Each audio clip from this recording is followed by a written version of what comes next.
Assalamualaikum warahmatullahi wabarakatuh. Di sini saya Zahra Aulia akan mempresentasikan materi mengenai transplantasi sel punca. Di sini saya membuat materi yang diampu oleh Ibu Anissa Humaira, SPM Biotech, dengan mata kuliah Teknologi Transfer Embrio dan Stem Cell.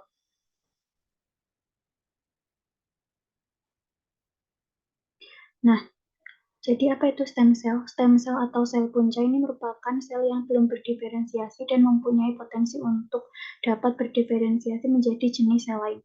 Nah, berdasarkan potensi sel, stem cell dibagi menjadi 5 subtipe, yaitu totipoten, pluripoten, multipoten, oligopoten, dan unipoten.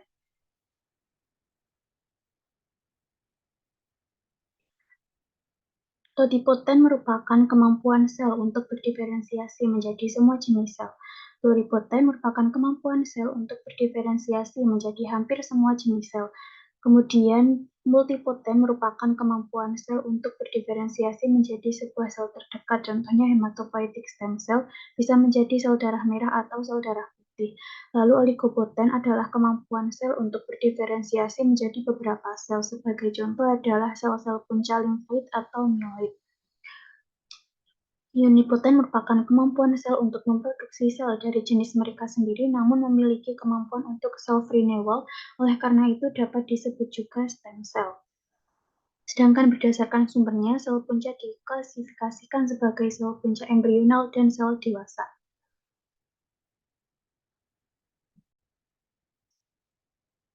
Nah, selanjutnya pembentukan stem cell. Pembentukan stem cell ini didahului dari pembuahan, yaitu sel telur dibuahi oleh sperma, lalu membentuk zigot. Nah, zigot ini kemudian terus-menerus membelah menjadi blastocista. Setelah itu, sel memiliki potensial untuk berkembang menjadi sel yang berasal dari ketiga lapisan germinal, misalkan sel punca embrionik. Kemudian, sel memiliki kemampuan menghasilkan sejumlah sel spesifik yang berdiferensiasi sesuai tempatnya, misalnya sel punca mesenkima dan sel punca hematopoietik. Nah, sel punca hematopoietik ini berdiferensiasi lagi menjadi sel darah putih dan sel darah merah. Sel darah putih ini contohnya itu ada granulosit, neutrofil, dan eosinofil. Dan sel darah merah itu sendiri. Kemudian sel stem mesenkima ini berdiferensiasi menjadi sel epitelial, sel osteosit, sel neuron, sel otot licin, dan sel tisu.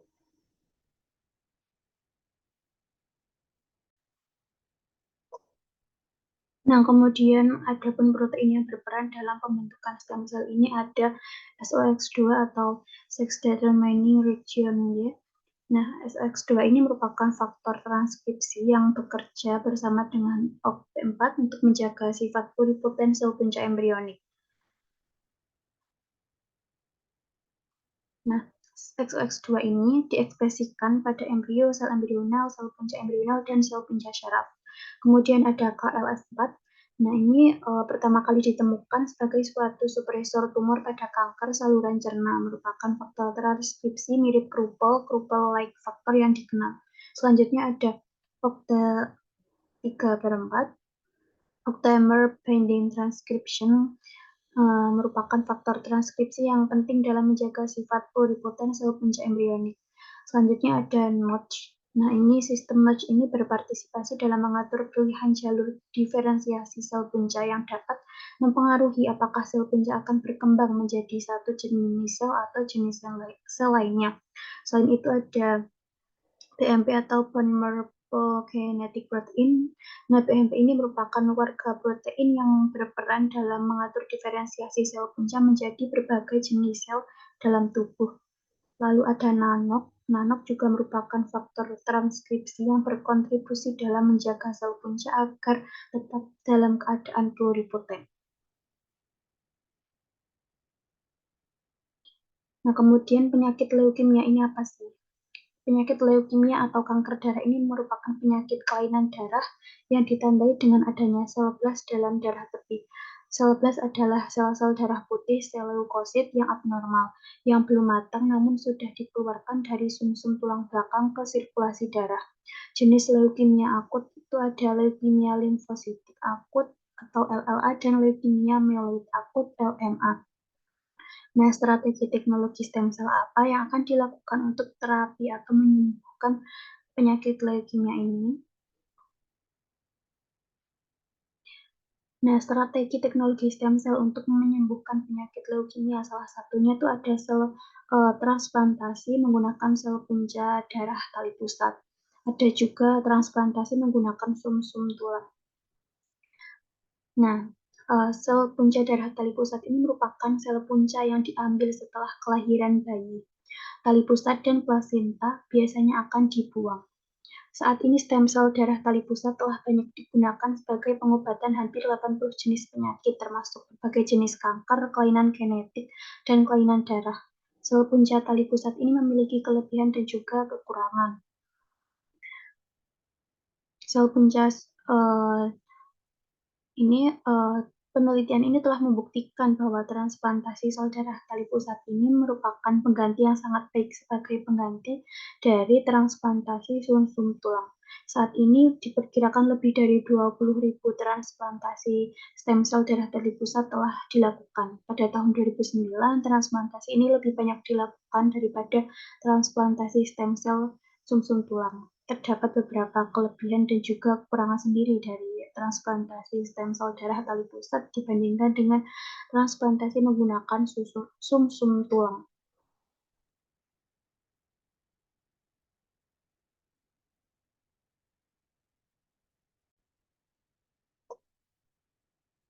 Nah, selanjutnya ada kelebihan dan juga kekurangan. Ini diantaranya ada proses pengumpulan mudah, proliferasi MSCS lebih cepat. MSCS tali pusat menunjukkan proliferasi yang lebih cepat dibandingkan MSCS sumsum tulang dan telah berhasil berdiferensiasi secara in vitro menjadi osteogenic, chondrogenic neural lineage, dan hepatic lineage.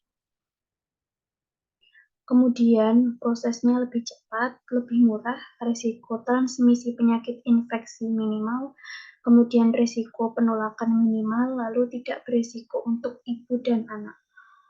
Selanjutnya ada kerugian dari transplantasi darah tali pusat ini, yaitu ada slow engraftment. Nah, salah satu faktor yang berpengaruh terhadap engraftment adalah dosis sel. Dosis sel berhubungan langsung dengan volume darah tali pusat yang terkumpulkan.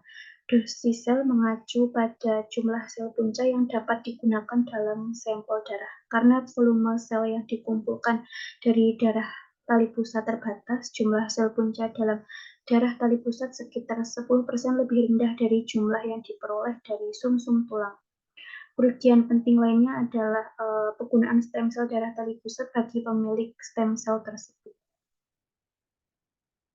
Kemudian transplantasi autologous dapat dikontraindikasikan pada pasien dengan kelainan genetik. Lalu batas waktu penyimpanan belum diketahui.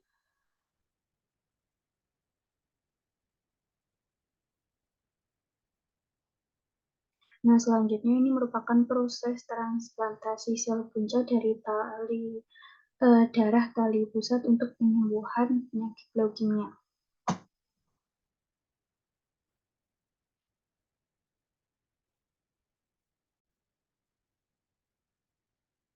Jadi, proses pengumpulan stem sel darah tali pusat didahului dengan informed consent yang dilakukan kepada orang tua yang sebaiknya dilakukan pada trimester ketiga.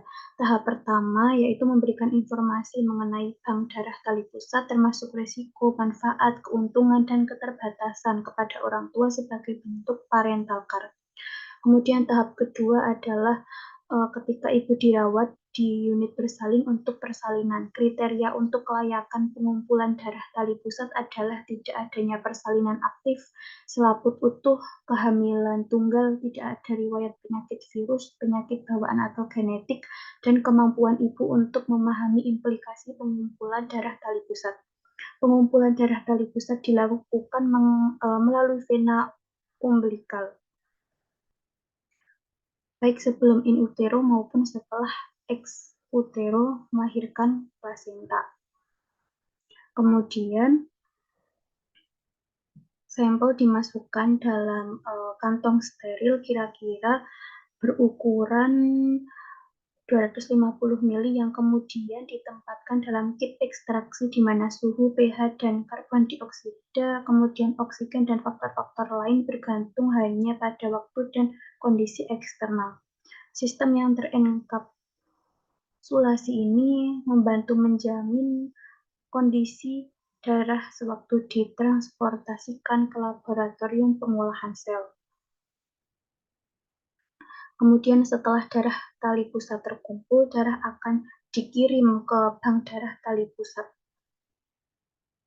Nah, terdapat 3 jenis bank darah tali pusat, yaitu bank umum, bank swasta, dan direct donation bank. Bank swasta ini pada awalnya dikembangkan untuk menyimpan sel induk dari darah tali pusat untuk penggunaan autologous jika anak tersebut mengembangkan penyakit di kemudian hari atau untuk digunakan oleh anggota keluarga lainnya. Bank umum darah tali pusat menerima sumbangan darah tali pusat untuk digunakan masyarakat umum berdasarkan kebutuhan. Sedangkan bank umum ini tidak mengenakan biaya sumbangan. Bank umum didukung melalui hibah pemerintah, sumbangan pribadi, dan kompensasi untuk unit darah tali pusat. Sedangkan direct donation bank ini berfungsi sebagai gabungan bank umum dan juga bank swasta. Bank donasi langsung mengumpulkan darah tali pusat tanpa mengenakan biaya.